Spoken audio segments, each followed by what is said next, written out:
फिर कहाँ जाते हैं? संतों के पास, क्योंकि सभी को ये पता है कि साधु संतों के पास भगवान की जड़ी होती है, वो परमात्मा से लाभ प्राप्त करने की विधि जानते हैं, तो वहाँ जाते हैं।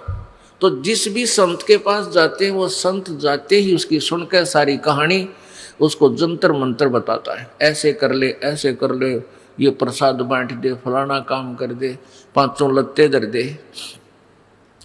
जब 2-4 बार वो धक्के खा लेता है और वो कहता है कि जी मुझे कोई लाभ नहीं हो रहा, फिर कहता भाई बेटा ये तो तेरे प्रारब्ध में लिखा हुआ कर्म है, तो तुझे भोगना ही पड़ेगा।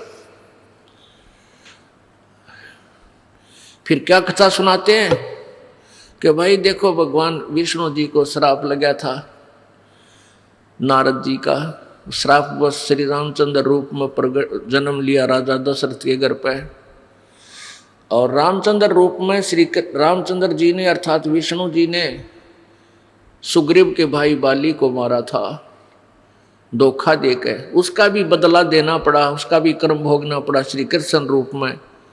श्री कृष्ण रूप में जब विष्णु जी का जन्म था उस समय एक शिकारी ने उनके पैर में तीर मार के उनका वध किया, तो भाई किया हुआ कर्म तो भोगना ही पड़ेगा। अब इतनी कहानी कथा सुनकर वो बेचारा भोला दुखी व्यक्ति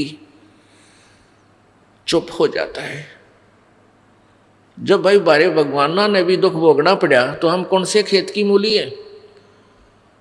फिर वो गुरु जी कहता है बेटा भक्ति तो करते रहना, आगे कोई दुख ना होगा, आने वाले जीवन में भविष्य में अगले जन्मों में तुझे कष्ट नहीं होगा, ये धर्म पुण्य ये साधना तो करते ही रहना। अब पुण्यात्माओं किसी के पैर में कांटा लगा है और कांटे से पीड़ा हो रही है और वो किसी दूसरे को दिखाता है कि देखना मेरे पैर में दर्द हो रहा है, वो देखता है कि तेरे पैर में कांटा लगा है और वो क्या उत्तर देवे कि कांटा तो निकल नहीं सकता, जूते पहन ले, नंगे पैरों चलने से कांटा लग गया तुझे, आगे फिर तुझे कांटा नहीं चुभेगा, जूते पहन ले। अब पुण्यात्माओं ये समाधान यूजलेस है। कांटा लगे पैर में जूता पहना नहीं जा सकता, कांटा निकले फिर जूता इस दृष्टिकोण से उसको कहा जाए जब फिर निकाल दिया तो तेरा फिर कांटा लगेगा, तो वो डरता पहनेगा, फिर वो कांटा निकलने पर अच्छा है वो जूता स्वभाव भीगा, और फिर इस डर से जूता नहीं निकालेगा कि कहीं ये भगवान फिर वो कांटा ना लग जाए, वह पीड़ा आपत्ति फिर ना जाए।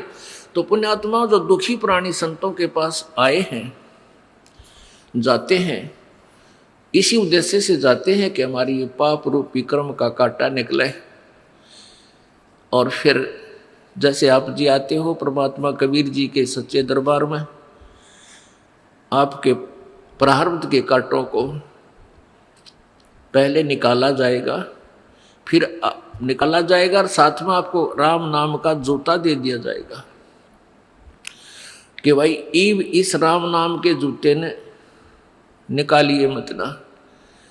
राम नाम का जूता निकाल कर नंगे पैरा फिर के परमात्मा की शरण में नारा करते ढेर सारे पाप इकट्ठे कर लिए। अब ये सब पाप आपके नष्ट कर दिए जाएंगे। परमेश्वर कबीर जी कहते हैं जब ही सतनाम हृदय धरो भयो पाप को नाश, जैसे चिंगारी अग्नि की भाई पड़े पुराने घास।